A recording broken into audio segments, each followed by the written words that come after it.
Good evening, and welcome to another story where truth sleeps, and whispers never die.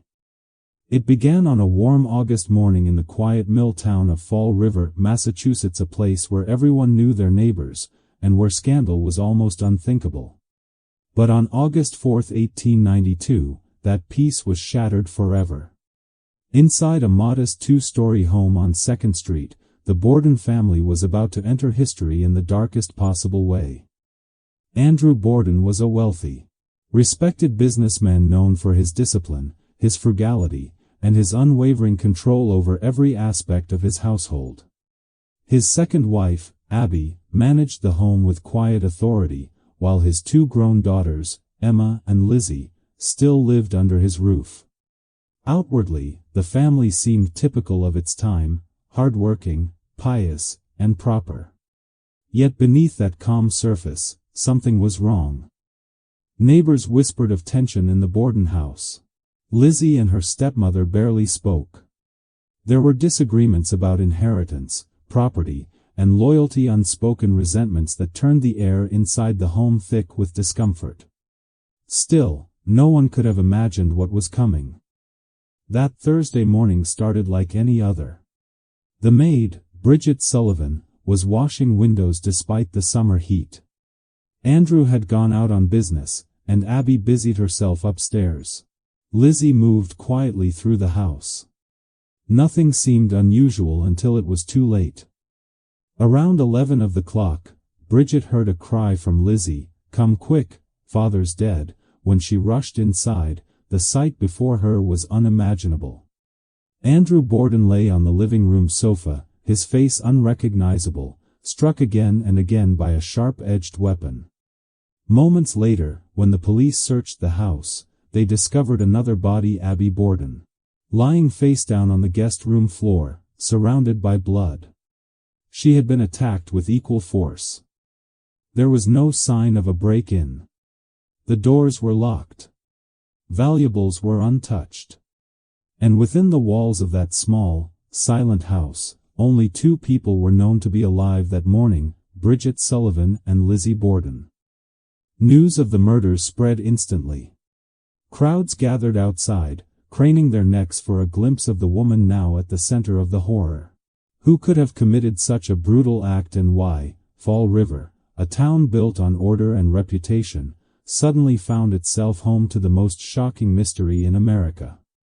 Reporters arrived from Boston and New York, sketching the scene, describing the victims, and speculating wildly. Some called it a crime of rage. Others whispered of greed or madness.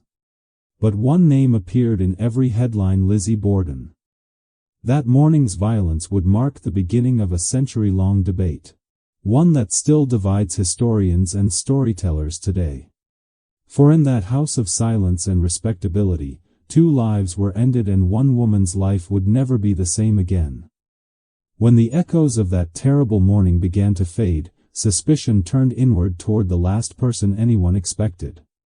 Lizzie Borden, the quiet, unmarried daughter of Andrew Borden, found herself standing at the center of a nightmare. She was 32 years old, well-educated, active in her church, and known throughout Fall River as a woman of refinement and faith. Yet within hours of her father and stepmother's deaths, the eyes of an entire town fixed on her. From the start, Lizzie's calmness unsettled the police. While others cried and panicked, she spoke with composure, too much composure, some said. She gave her first statement only hours after the murders, explaining that she had been out in the barn looking for fishing sinkers when her father was killed. But officers who examined the barn noticed that the dust and hay inside appeared untouched. No footprints. No disturbed straw. It looked as though no one had been there in days. Then there was her behavior. Instead of shock or fear, witnesses recalled that Lizzie seemed distant, even strangely practical. She spoke of funeral arrangements, asked for a clean dress, and corrected officers when they mispronounced a name. When an officer asked if there were any enemies of the family, she said no, none at all. But many found that hard to believe. Andrew Borden was wealthy and often unpopular for his strictness and stinginess. And inside the family, resentment had long been growing. Lizzie and her stepmother, Abby, had barely spoken for months. Lizzie even refused to call her mother, referring to her only as Mrs. Borden. Friends would later testify that she felt cheated, that her father's gifts to Abby's relatives had angered her deeply. Some said she feared that the family fortune would be lost to the stepmother's side. Adding to the unease, just one day before the murders, a local pharmacist claimed Lizzie had tried to buy prussic acid, a powerful poison, saying she needed it to clean a sealskin cape. He refused the sale, and the incident was forgotten until after the killings. When the story surfaced, people began to wonder, was this a failed plan that turned into something else? The investigators also noticed something odd about the house itself. It was small, with connecting rooms and locked doors separating each section, a layout that made it nearly impossible for an intruder to enter unseen. And yet, there were no footprints, no forced locks, no missing items. Slowly, the theory began to take shape: if no one came in, someone inside must have done it. Within a week, Lizzie's name appeared in headlines nationwide. "Miss Borden under suspicion," one paper read. Neighbors whispered about her strange calmness, her inheritance, and the hatchet found in the basement. The image of the perfect daughter was beginning to crumble. But even as the storm gathered, Lizzie held her composure. When reporters asked how she felt, she answered simply, "I am innocent. I shall try to bear it." Yet beneath that calm voice, Fall River could sense something darker, something they could not explain, but could not ignore. And soon, that quiet composure would be tested in a courtroom where truth, rumor, and prejudice would collide, changing her life, and American history, forever. By the end of that sweltering August week in 1892, Fall River had turned into a storm of gossip, fear, and fascination. Crowds gathered outside the Borden home every day, staring at the windows as if the house itself might confess. And at the heart of it all stood Lizzie, calm, pale, and silent. But silence, in a small town, speaks louder than words. On August 11th, just a week after the murders, Lizzie Borden was arrested and formally charged with killing her father and stepmother. The arrest shocked the nation. Some called it an outrage, the idea that a respectable woman, a church volunteer, could commit such a crime. Others whispered that justice had finally caught up with her. Either way, Fall River would never be the same. Investigators had little to work with. The most suspicious object they found was a broken hatchet head in the basement. Its handle snapped off. It could have been the murder weapon or just an old tool forgotten by time. Still, it was enough to fuel public suspicion. Then came reports that Lizzie had burned one of her dresses in the kitchen stove, claiming it was ruined by paint. To the police, it looked like evidence destroyed. To her defenders, it was simply bad timing. The case drew attention from across the country. Reporters filled the courtroom when the trial began in June 1893, sketching every glance, every whisper. It became one of America's first true media trials, with headlines that blurred the line between journalism and theater. The prosecution's case was straightforward but fragile.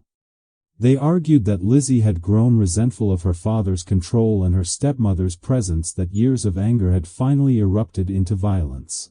They pointed to the lack of an intruder, to her inconsistent stories, to her calm demeanor that seemed too composed for a grieving daughter. They even claimed she might have changed into a clean dress after the murders, though no blood-stained clothing was ever found. But the defense, led by former Governor George D. Robinson, countered with skill. There were no witnesses, no confession, and no proof that the hatchet was the murder weapon. The so-called evidence, they argued, was nothing but rumor and imagination. And then came the unspoken truth of the era: a jury of 12 men simply could not picture a gentle, church-going woman lifting a hatchet in rage. Throughout the trial, Lizzie remained quiet, dressed in black, her hands folded in her lap. She never broke down, never shouted, never wept. Some saw coldness. Others saw dignity. When the verdict finally came, the jury took just over an hour to decide. Not guilty. The words echoed through the courtroom. Supporters cheered, while skeptics shook their heads. Lizzie Borden walked out a free woman but not a forgiven one. Outside, the press swarmed, eager for a statement. Lizzie said nothing. She only lowered her black veil, stepped into a carriage, and disappeared down the dusty road into a freedom that would never truly be hers. When the verdict was announced, many inside the courtroom felt a strange mix of relief and frustration. Relief because the evidence had been fragile from the start. Frustration because deep down, few people believed justice had truly been served. The Lizzie Borden case was not a story of proof. It was a story of absence of what the police could not find, of what no one could explain. From the very beginning, the investigation had been flawed. Fall River's police force in 1892 had little experience handling violent crimes, especially something as gruesome as this. There was no established system for forensic evidence, no fingerprints, no blood analysis, no DNA. Investigators relied on instinct, not science, and instinct, in a small town, is easily swayed by gossip. When they arrived at the Borden home, officers made mistake after mistake. They allowed neighbors to wander through the rooms, contaminating the scene. They failed to photograph the bodies before they were moved. They did not preserve the clothing, the bedding, or even the weapon properly. What might have been crucial clues were lost within hours. And yet, what they did find told them almost nothing. The hatchet head in the basement bore no visible blood, though some said it looked freshly cleaned.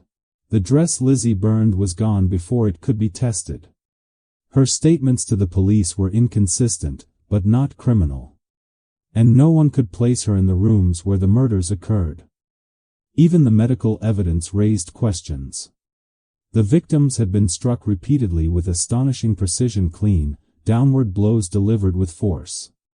Could a woman of Lizzie's size have done that without leaving a single trace on her clothing or skin? There were no blood droplets found on her, no hair, no cuts, no bruises. She showed none of the physical signs one would expect after such a brutal attack. The prosecution tried to explain these gaps by suggesting that she had changed her clothes or washed before calling for help. But that, too, was speculation. There were no witnesses to any of it. And so the entire case rested on a single, unsteady foundation: circumstantial evidence. Motive, opportunity, and suspicion, without proof. That was enough to divide the world into two camps. Those who believed Lizzie guilty argued that only someone inside the house could have done it, and Lizzie was the only one with both access and motive. Those who believed her innocent pointed to the incompetence of the police, the lack of science, and the heavy hand of public hysteria. The jury chose mercy or perhaps uncertainty. But to the people outside, doubt was as dangerous as guilt. Newspapers continued to publish sketches of the crime scene, turning theory into fact. Artists drew Lizzie's calm face beside a dripping hatchet, headlines screamed "A killer walks free," and the legend began to take root. In the end, it was not the blood, the hatchet, or the witnesses that made this case immortal. It was the emptiness, the unanswered questions that lingered like ghosts in the old Borden home.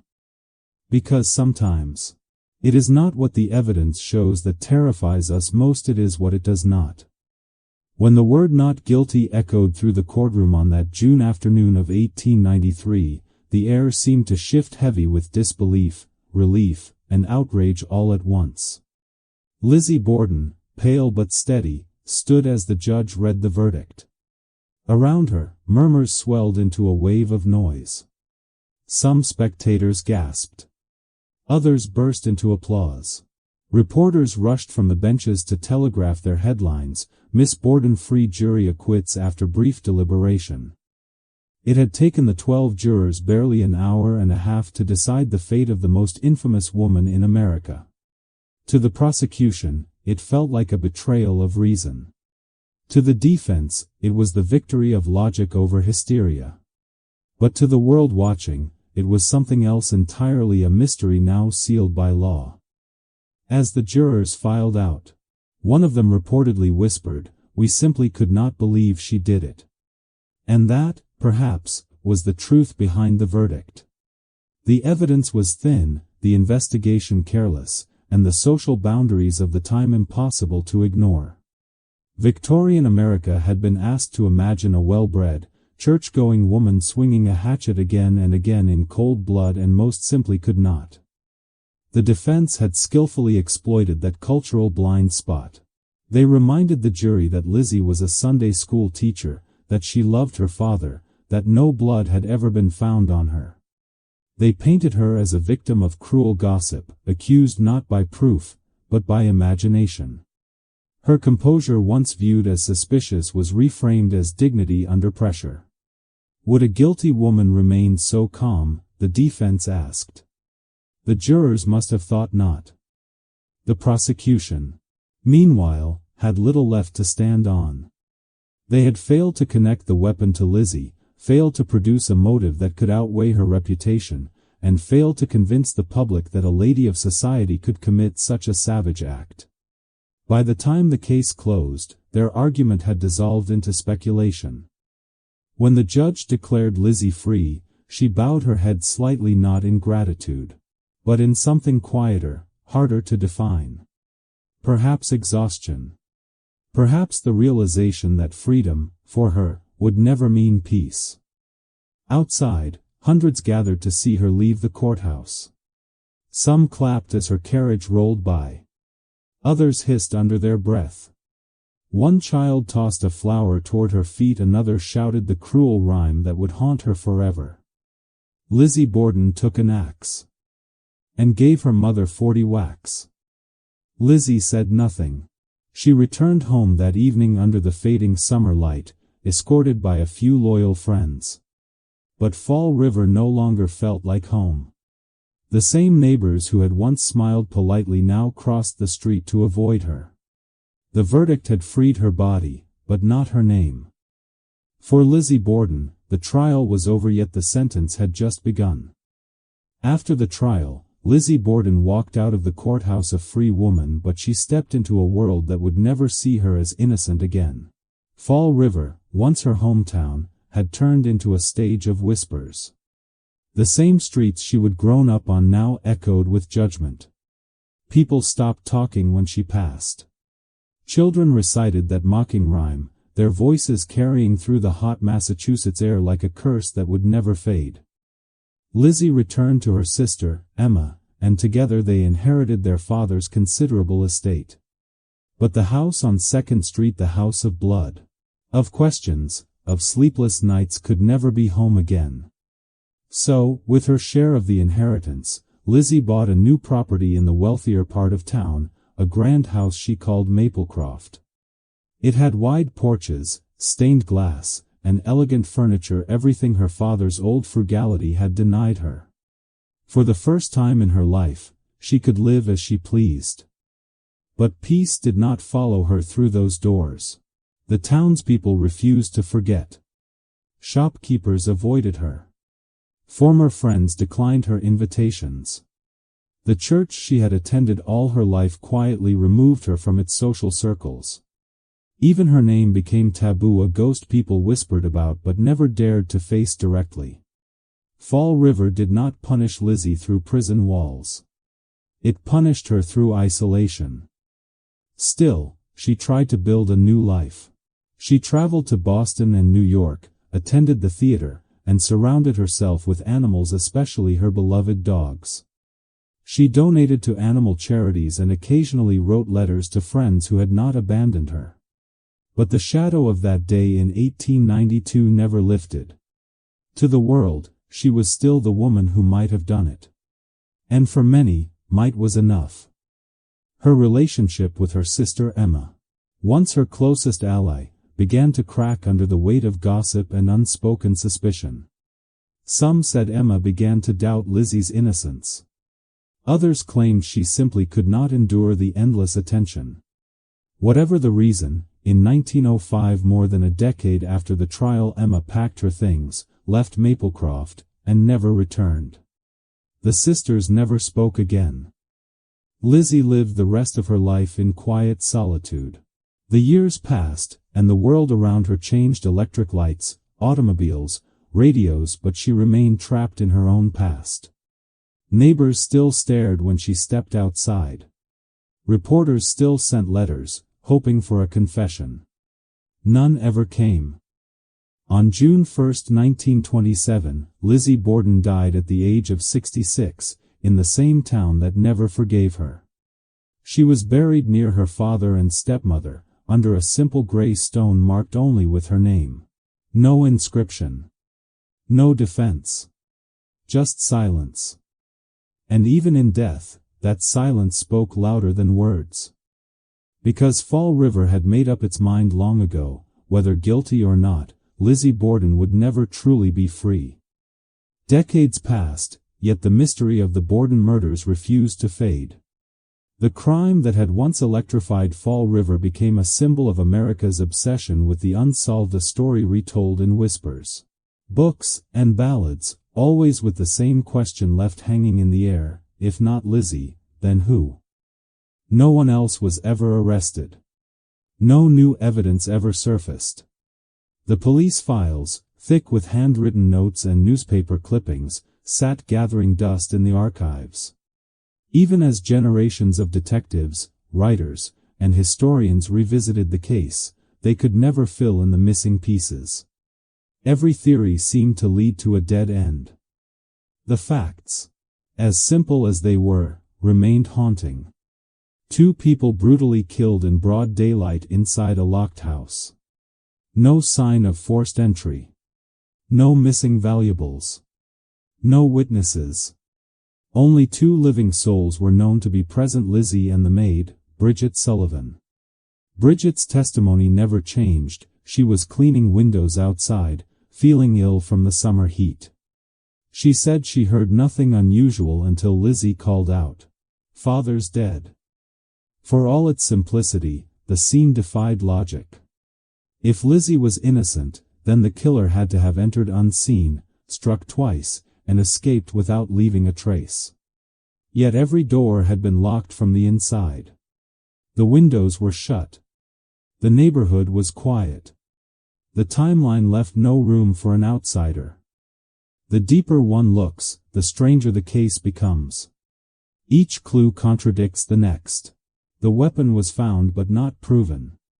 Motive was guessed but never confirmed. The accused was freed but never cleared.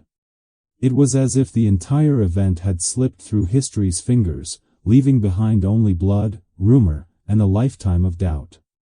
By the time Lizzie died in 1927, the case had taken on a life of its own. It was no longer just a murder investigation.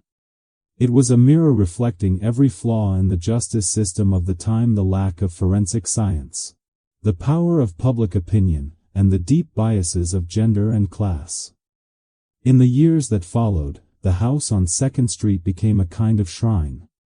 True crime writers, ghost hunters, and curious travelers came to stand in those rooms, to imagine the footsteps, the voices, the fear. Some claimed to feel a chill, to hear faint whispers in the night. Others said it was just the weight of the unsolved pressing down through time. Today, the murders of Andrew and Abby Borden remain officially unsolved, a case forever trapped between fact and folklore. The evidence is gone, the witnesses long buried, and the truth, if it ever existed, is now beyond reach. But perhaps that is what keeps it alive.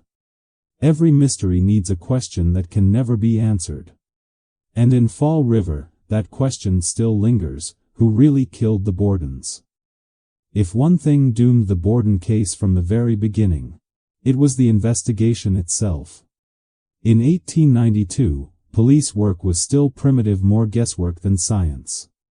There were no fingerprints, no standardized evidence collection, and little understanding of contamination. And in Fall River, a town unused to violent crime, the authorities were simply unprepared for what they found inside the Borden house. When officers first arrived, they were overwhelmed. Neighbors had already crowded around the yard, and several even entered the house before it was secured. Curious townsfolk stepped through rooms, brushed against furniture, and tracked dirt across the floors. By the time investigators began their work, any chance of preserving the crime scene was already lost. The bodies of Andrew and Abby Borden were examined hastily, then moved before photographs could be properly taken. Items were handled without gloves. Evidence was misplaced, and crucial timelines were blurred. Even the potential murder weapon, the hatchet head found in the basement, was mishandled. It was collected, placed aside, and then reintroduced later as possible evidence. The handle had been broken off, leading to endless debate. Was it broken before the murders, or afterward to hide the weapon's identity? No one could say. Investigators also failed to secure Lizzie's clothing from that morning. Instead, they allowed her to remain at home under watch, a decision that gave her time to burn a dress, which she claimed was ruined with paint. To the police, that act was suspicious. To her defenders, it was meaningless. Either way, it became one of the most contested details in the case. Adding to the confusion, the autopsies were conducted not in a sterile laboratory, but on the dining room table of the Borden house itself. The lack of precision led to speculation rather than answers. Was Abby killed first, as many believed? Could both victims have been attacked within minutes? The timing of their deaths could have changed everything, yet no one could determine it accurately. Witness statements were equally inconsistent. Some officers described Lizzie as calm, others as nervous. One claimed she laughed. Another said she was in shock. Even the sequence of her movements that morning remained unclear. Every attempt to reconstruct the timeline seemed to create more contradictions. And behind all of it lay something harder to admit: bias. Many officers believed, deep down, that a woman simply could not commit such violence. Their early hesitation to treat Lizzie as a suspect allowed her time to think, to compose herself, and perhaps to alter or destroy evidence. By the time they changed their minds, it was too late. When historians look back now, they agree on one thing: the Borden investigation was a tragedy of errors. The officers did not just fail to prove guilt. They failed to preserve the truth itself. In that sense, the greatest mystery of Fall River may not be who committed the crime, but how so much of the evidence that could have answered it was lost forever. One of the most striking aspects of the Lizzie Borden case is not what happened inside the Borden home, it is what happened inside the courtroom. Beyond the blood, the hatchet, and the missing answers, this was a story about how Victorian society saw women and what it refused to see. In 1892 America, women were expected to be gentle, submissive, and morally pure. A woman's place was in the home, her power limited to prayer, charity, and decorum. The idea that one might commit a brutal, physical act of violence was almost unthinkable. And so, when Lizzie Borden stood trial for the murders of her father and stepmother, she was not just fighting for her freedom, she was fighting against the very image of womanhood her world believed in. The prosecution tried to argue that Lizzie was capable of cold calculation and rage, that resentment, jealousy, and a desire for control could drive her to murder. But their case faced a silent resistance that had nothing to do with law, the jurors' inability to imagine such savagery from a lady.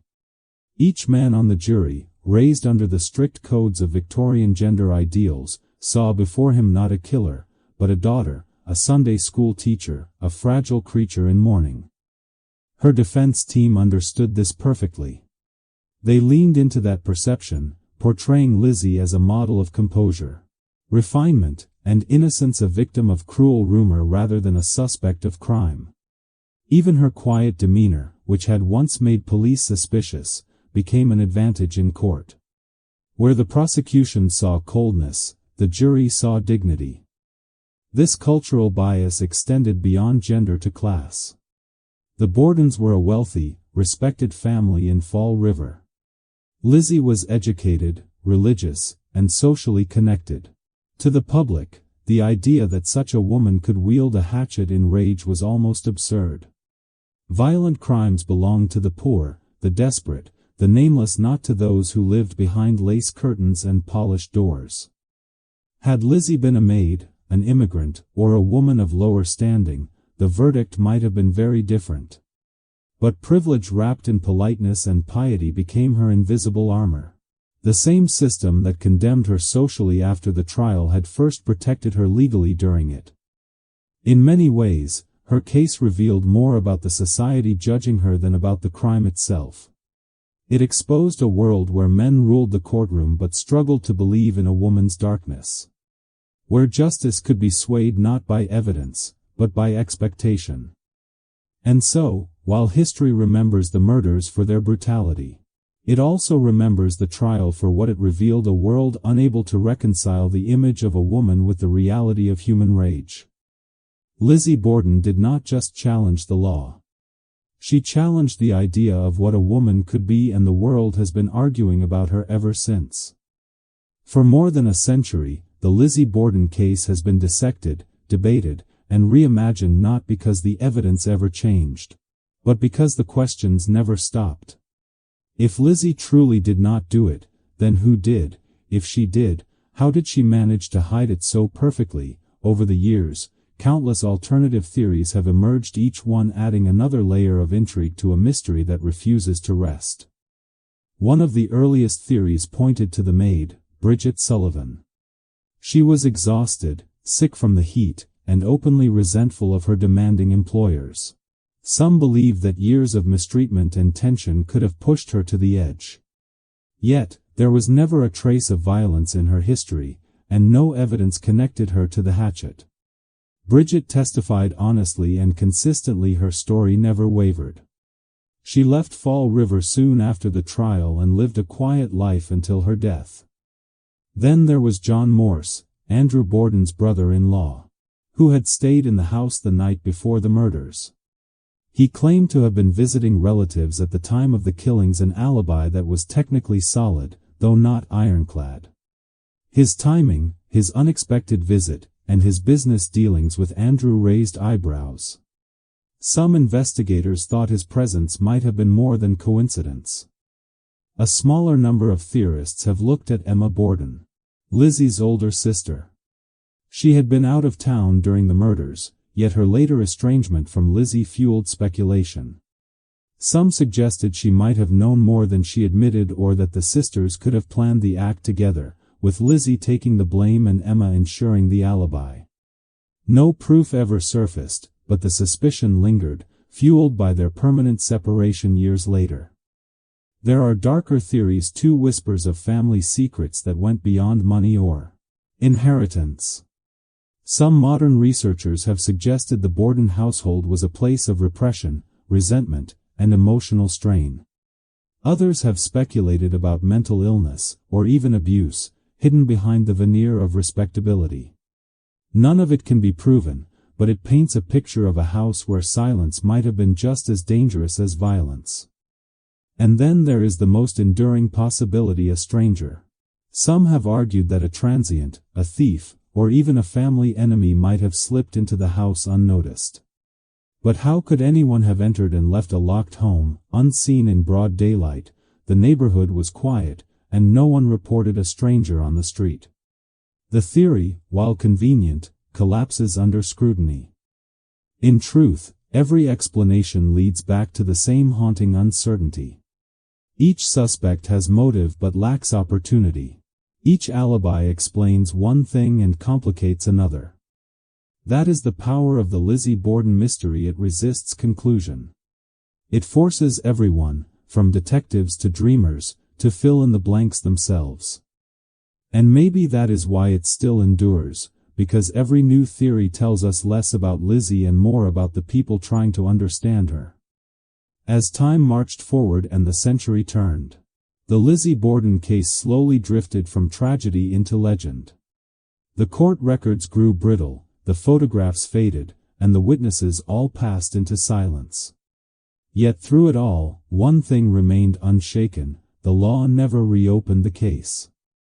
Despite thousands of articles, hundreds of books, and endless public fascination, there have been no new legal developments since Lizzie's acquittal in 1893. The murders of Andrew and Abby Borden remain officially unsolved. Not a single piece of admissible evidence has ever surfaced to prove Lizzie's guilt or to clear her name beyond doubt. From time to time, rumors of new discoveries flickered through newspapers and magazines.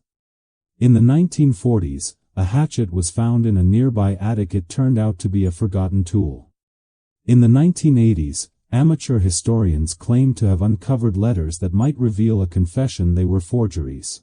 Even in recent years, true crime enthusiasts have pored over court transcripts and autopsy reports, hoping that modern forensics might find something the Victorians missed. But the evidence, contaminated from the start and handled carelessly, leaves nothing to test. There are no preserved samples, no traceable DNA, no physical remains untouched by time. The Fall River Police Department long ago closed its file on the case. For them, the story is history, not investigation. Yet for scholars and storytellers, the Borden murders have never been closed.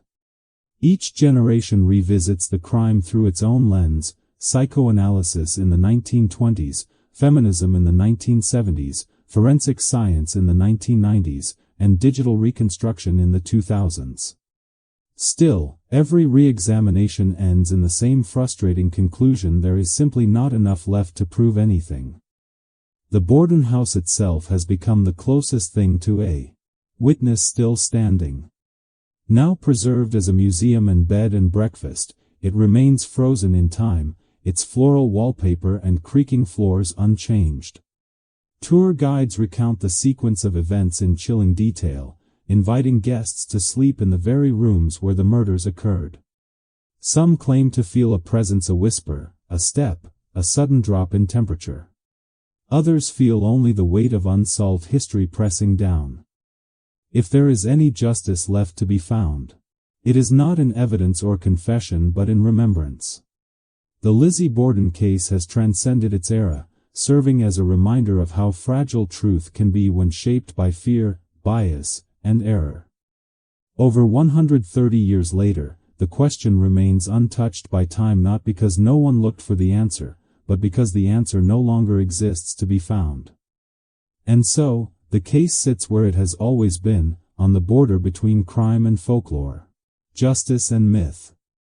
More than a century after the murders, the story of Lizzie Borden still refuses to fade.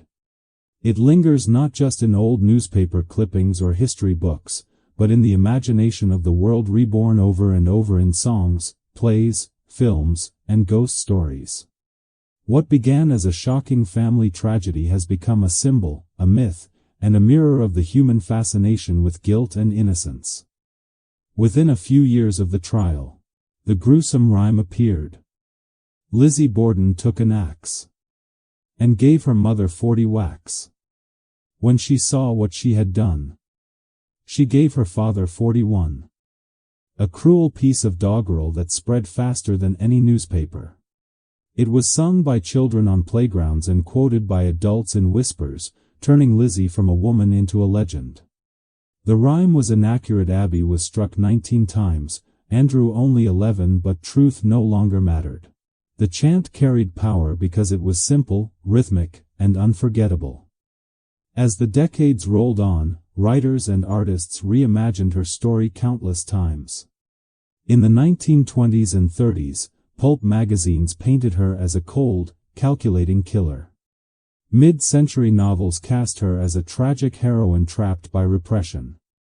Later, feminist writers re-examined her as a victim of the constraints of her era, a woman judged not only for what she might have done, but for daring to exist outside the role society demanded. Her story found new life in cinema and television. Elizabeth Montgomery portrayed her in the 1975 film The Legend of Lizzie Borden, giving her both menace and melancholy.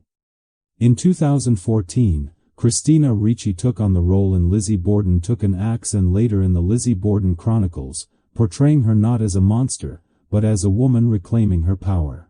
In 2018, Chloe Sevigny and Kristen Stewart brought a quieter, more psychological version to the screen, one that explored love, anger, and suffocating control.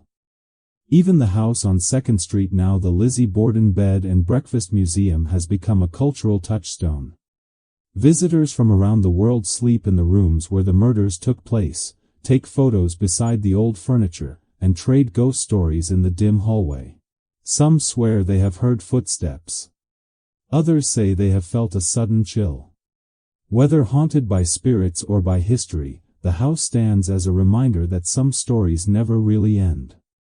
More than anything, Lizzie's story endures because it embodies the eternal tension between truth and perception. She was acquitted, yet condemned.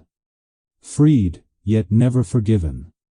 Over time, she has become a canvas for every generation's fears and fascinations about gender, class, violence, and justice itself.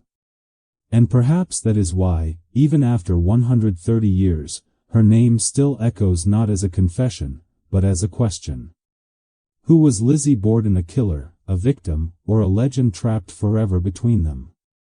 And so, after more than a century of theories, whispers, and unanswered questions, the case of Lizzie Borden still stands as one of the greatest unsolved mysteries in American history.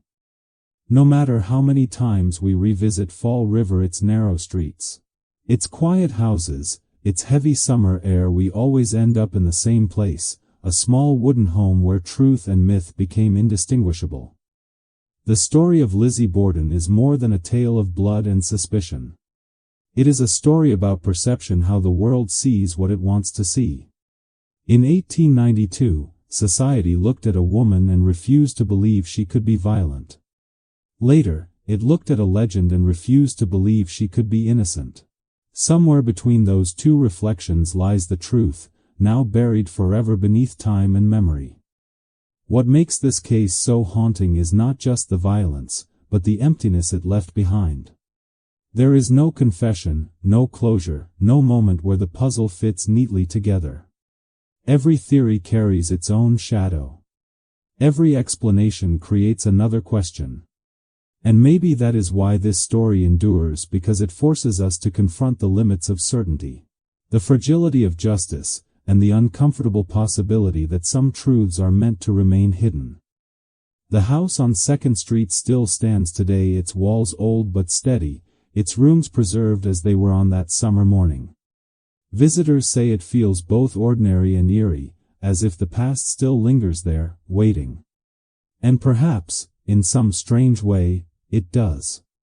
Not in the creak of the floorboards or the whisper of ghosts, but in the eternal echo of curiosity, our need to understand, to solve, to make peace with the unknown. Lizzie Borden's name has outlived her crime, her trial, and even her time. She has become an icon of mystery, of judgment, of how history chooses its villains and its victims. We may never know what truly happened that morning in 1892. But what we do know is this: stories like hers remind us that behind every headline lies a human being. And behind every mystery lies a mirror reflecting our own doubts and fears. So perhaps it is best to leave Fall River where it has always belonged, suspended between truth and legend. Because some doors, once opened, never close again. Thank you for joining me on this journey through history and mystery. If you enjoy stories like this where fact meets shadow, and the past still whispers through time, do not forget to like, subscribe, and stay with us for the next case.